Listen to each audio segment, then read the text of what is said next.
to the Mortgage Heroes Weekly Podcast, where we talk about how you can win in real estate and mortgages. Each week, we have a new topic to discuss and dig into. We share opinions, perspective, advice, and insight that helps bring forward the most important topics to the market, to the table. I'm Brian Landeros, a.k.a. Brian Lends Money on Instagram, and today we have... Will Flores with Mortgage Heroes, your VA specialist. And today we have our special guest next to me, Ximena Munoz, loan processor for Mortgage Heroes. All right. So last week we talked about what it will take for rates to decrease and had a really interesting conversation about spending, market liquidity, and inventory and how all those things relate to bringing interest rates back down. Yeah, you know, that is a great subject there, Brian, but I am most interested right now on our special guest. Yep. The glue that holds everything together. So today's topic, we have, in store for you guys a lot of information, but something we talk about a lot and mostly every day, which is how to have a seamless process when applying for a mortgage. That's right. How important is that, right, Brian? Probably the most important thing. But today we have Ximena Munoz, our processor here, to give us all the insights of what we can expect when implementing, the process of mortgages and how you can have the best experience ever. So with that being said, Mena, let's get into a little bit of, the stats. How many years have you been in mortgages? 6 years now. Well, actually, I was in it back in the days. Exactly. I was in it back in the day for about 4 years. Then I got into some other stuff. Then I came back 6 years ago. So nice. Been here 6 years. And when you're saying you back then, what do you mean by back then? What would be the year? Or what does that look like? 2008 and before. Okay, so you were during the mortgage meltdown. Yes. When things were a lot different than probably what they appear now, very right? Different. How was it back then? Were you actually processing back then at that time? I was actually processing back then. There you go. Did you need as much paperwork as you need now? No. Yeah, it was very easy. As long as you had a pulse and that's it. You're approved. Those are times it was just pretty crazy. All right, Brian, you were a baby. I still wasn't even. I was still running around in the playground. Barely. But yeah, those were interesting times. And the only reason why I bring that up, Brian, is because I understand her because I went through that, right? All you needed to have was a heartbeat and a FICO score, and there you go. And how many houses do you want? Yeah, not even a FICO score. But for those that are young like me, if you weren't around during those times, make sure you check out The Big Short, which will give you the best breakdown of what happened in 2008, what happened after, and, a little bit of history about the mortgage meltdown. You have no affiliation with None affiliation at all. That was not, sponsored ad or anything. There you go. But no, you know what, Brian? I'm glad that you brought that up because that movie actually brings you a lot of clarity, as to what the stages were with the mortgage, how a country went bankrupt because they were purchasing our mortgage-backed securities. Oh, 100%. Like, it was pretty awesome to see that movie. Just give us a different perspective. But you know what? Enough of the movie. We got the main guest here. Ximena, back to you. Give us a little breakdown of, since when you started to now, how many files have you worked on and closed approximately in a ballpark figure? Oh, my goodness. That's a lot if she has to think about it. Yeah. Well, we were slammed for a while there. I don't know. I want to say like 500 plus. Yeah. Okay. Yeah, nice. That's good. At least. Yeah, and when did you start actually processing? When would you say, hey, this is when I really got deep in it? About 4 years ago. Okay, there we go. So 4 years ago, 500 files. I mean, if that's not amazing, I don't know what is. That's a lot of files. So congrats. Thank you so much for helping us all continue to move forward, and all our clients that really appreciate us. And every loan is different. So it's a different experience. So it's a learning process. So from 4 years till now, there's so much that I've learned and continue to learn every single day on every single file. Yeah. So nothing's ever the same, but we kind of want to go over just some basics on how to make things seamless. Yeah. Things that just kind of happen through every transaction that we just need to focus on when we're in the transaction or when we want to buy a home. There you go. What is it that you actually enjoy when you're looking at these files, Ximena? I love just being able to help someone, achieve their dream of home ownership. Okay, so gotcha. that's like the American dream, and I feel like I'm a big part of that. You certainly are. And I just, it's a really stressful process because I've been through that process. I bought 2 homes myself, so I know exactly what it feels like and the emotions and everything that is involved with purchasing a home. So I put myself in the shoes of every single one of our clients, and I try to just soften the whole transaction for them, make it as easy and seamless as possible for them. Yeah. So I feel like I kind of help with that Of course, part. kind of. That's how you're the glue. kind of help with making it, well, because the hardest part is a loan itself is just providing the documentation, basically. So you just have to give what the bank is asking for in reality. So you bring up a good point. It's something that I speak about a lot, which is like doing the loan and buying the house is simple. That's the simple part. Right. It's dealing with the people's emotions, with not understanding why you got to give that, why they're asking for this. That makes it difficult. So I feel doing the transactions easy. It's dealing with the emotions and the people's, thoughts and what they don't know. That makes it a little bit difficult if they aren't on the same boat as, everybody. So that being said, let's transition into today's topics where, I want to open up for Will. What are what are the 3 to 5 most important things you want to know before you get pre-approved or before, you buy a house so that you have the most, seamless process possible? Do you have cash money? Well, we obviously already know most people don't have the cash money. A lot of times just going through the approval process in the beginning is just an action step, just to get an idea. A lot of people are scared of that process because they think there's a commitment, right? And so they think, oh, I go in there, I talk to Brian or Will, and that's it. I'm locked in. It's like, no, not at all. Would you guys agree? It's just an action step. It's just a roadmap to figure out where you're at or where you want to be at. Yeah. And so I think those are one of the most important things. And for that, I think Ximena can answer best what is actually needed.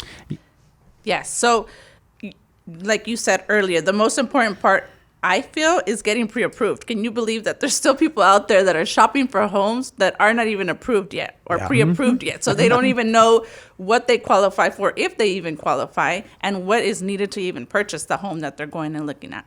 So number one, like you mentioned, is getting the pre-approval. And along with the pre-approval, there's 3 different, items that we need to concentrate on with the pre-approval. We look at the credit. So you have to make sure that that your credit is where it needs to be. Yeah. We need to look at income. Income is a big one because we need to determine, the amount of income that you're making. We have to make sure that you have at least like a 2-year history in the same line of work. And then the third one I think would be the money. Yeah. The money. Yeah, and the big thing with the money is save. Not only is it going to help you buy a home, but it's also going to help with inflation. It's a plus. Yes. Well, you bring up 3 most important things. That's definitely right. So moving forward, what would you say once you move a little bit further in the process, you're getting to, escrow, and now you have to get asked, for a whole bunch of documents. The last thing that I believe they're going to ask for is probably like your blood type if they haven't already. Right. But how important is it to be responsive and move very quickly when, even getting approved and then when you're in contract? Yeah, very important. So we'll typically send you a letter or an email with the list of the documents that you will need to prepare yourself before we even get into escrow. And then once in escrow, we'll send you another updated list with the documents that you'll need to get updated. Because hopefully before you even get into escrow, you've already been pre-approved and we already have all the big documents and all the big questions answered before we even get to that point. So once you're in escrow, it should be something very easy. Yeah. It shouldn't be very difficult. And again, there's going to be a lot of people who haven't gone through the process. What would be the typical paperwork that you would need to start the process? So obviously income. So basically the 3 points again. Yeah. So if you're actually a W-2 employee, right? You work for a company. What are the typical documents that you would request in that situation? We need 1 full month of pay stubs. Okay. And you're going to need your W-2s. Perfect. Okay. Obviously there's different types of income out there. Yes. And when you come and see us, we'll explain to you exactly what's needed based on your income. But yes, basically we just need to show your income. We need to run your credit, so we need to see where you're at. We need to look at your debt. We need to see where your funds will be coming from for your down payment. If you need to do your escrow deposit, for closing costs. There you go. And those are basically the 3 main points. I mean, besides like an ID, something that we can verify you with. Simple things. Exactly. Yeah, so your pay stubs, W-2s.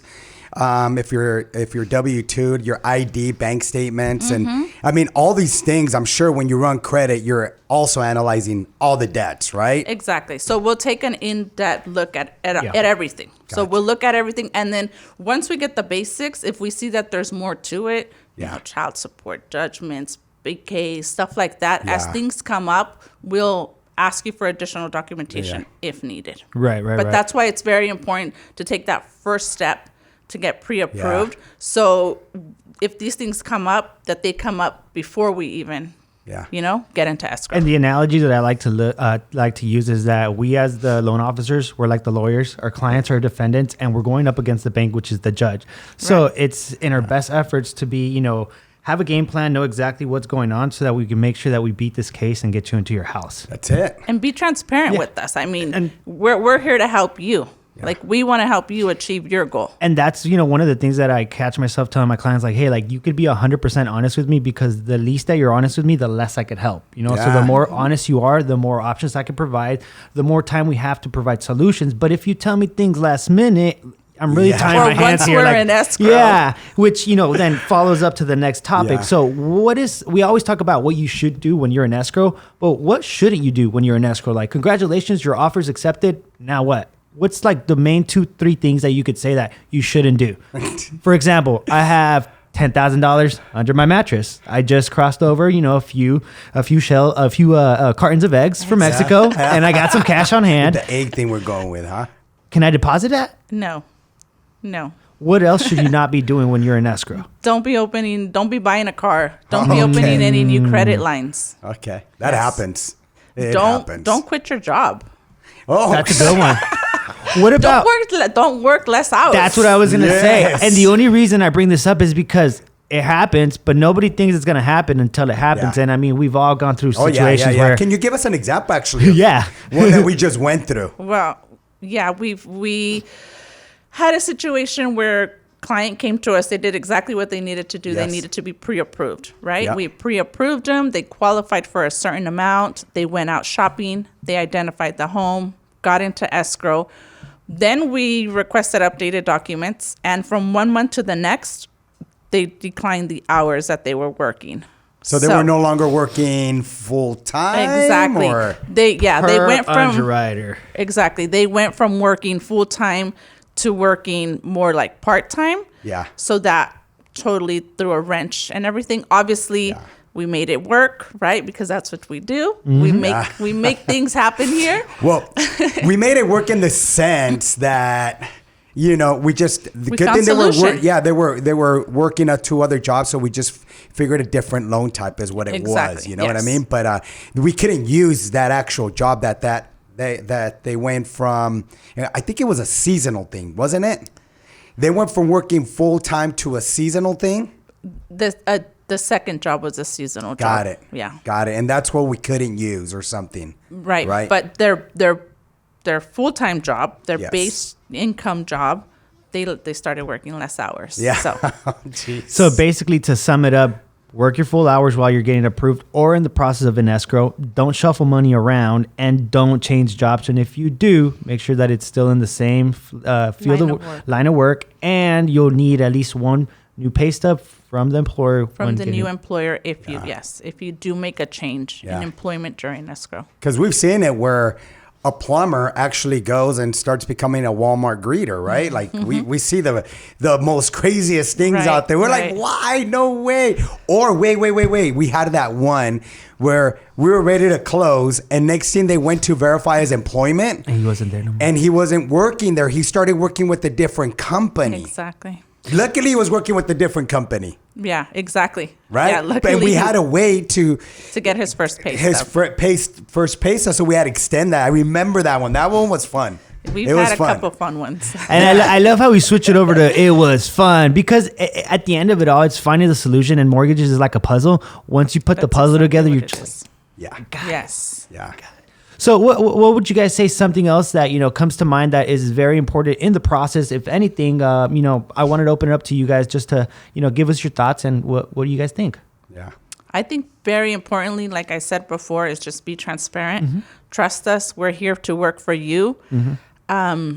Anything that you're going to do, make sure you run it by us first, we're a quick text away, and you have a huge team here. So if one person's not available, someone will always be available to answer you anytime. 100%. Yeah. Even if we're sleeping, sometimes I've gotten up and I've answered text messages, really early in the morning. So just ask the question. Don't be afraid to ask us, and we'll be available to answer. Yeah, and I think that's really great advice. It's just having access to people, right? So whomever's looking to purchase and they're currently in escrow, just don't do the don'ts, right? Yeah. Make sure you just keep everything in line the way you're doing. Keep your job. Don't make large deposits, cash deposits into your bank, because we need to paper trail everything. Exactly. Don't go buy a car or a vehicle. Or up a new credit line. A car vehicle is the same thing, but go buy it. I meant like a boat or something. Some people actually could be a water vehicle. It could be a water, yeah. It could be Don't many start things. buying furniture. Oh my Wait God! until you close and escrow. phase one, if your tia, if your aunt, uncle, or brother is asking you to co-sign, Oh, do Don't not do do it. yeah. It's going to affect your credit and can affect your Yeah. number. And again, before people, your advice is great. Before you do anything, just contact your loan officer, contact the processor. A lot of times they're accessible. I know when you go to major banks, that's not the case. It's going to be more where, you have your local lender where you'll have more access to them. Yeah. So, but other than that, I think it's great. And we got to remind ourselves, right, Brian? And I'm sure you would agree with this. Our processor is the glue. They keep everything together. They are the backbone. They're the ones, us loan officers, we analyze everything, we pass it on, but there's things that we miss. Yeah. And that's why those stages are there. It goes to the processor. Processor will review our documentation. If anything's missing there or something kind of looks wonky, we may want to discuss that before we send it to that next stage where the judge, or in our case, the underwriter is going to see that, right? And that's where we want to be cautious, because then if we do that, that's it. We pled our case and we could be guilty that they're not going to take that document. 100%. Right. Right, Ximena? Right. I believe bottom line, if you're unsure about it, let your lender know about it. I like that. That's a good one. Put So, that in the caption there. That being said, I think, we had a really good conversation, kept it short and simple, and gave you guys, the key factors of what you shouldn't do, what to prepare for, and what to look out for when, you're in the process of buying a house. So with that being said, thank you for listening to the Mortgage Heroes Weekly Podcast. If you need help, you can reach us online, mortgageheroes.com, Facebook, Instagram, YouTube, email, phone, or text. And remember to share this with people that you care about. We appreciate you guys, and we'll see you guys again next week. That's it.